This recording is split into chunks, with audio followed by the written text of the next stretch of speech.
再来看新北有一个家长指控讲，家己读国校有自闭症的囡仔去互老师霸凌，老师伫10几天内拢总罚一个囡仔超1万外字，而且老师阁大主大意替囡仔请假，无爱互因囡仔参加户外教学。对此，学校讲已经咧调查，新北市教育局表示，若确定是事实，绝对会重罚。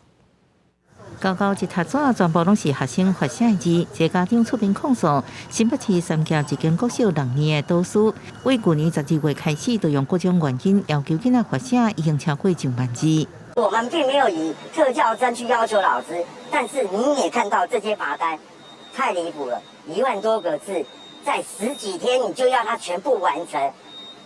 正常小朋友不要说，大人都难以完成，老师是不是太苛刻了？家长表示，4月初，佮因为老师讲发写字成过老错，就擅自为囡仔请暑假，不准伊参加户外教学，连家长拢唔知影。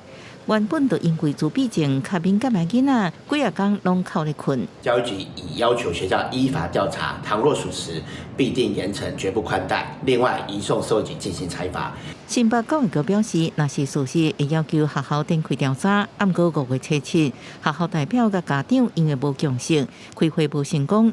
即马学校函请教育局来协助调查。我们就听闻到局里面去，然后请局里面给我们3到5倍的专家学者，或者是特教专长的专家，由外面的人来做调查，这样子可能会对这件事情比较公正的处理。家长表示，老师透过学务主任转达是误会，愿意沟通，定就减少发写量。暗过，这互家长更较生气。目前案件已经进入调查程序当中，家长敢若希望真相赶紧出来，幸福囡仔平静的生活。记者综合报道。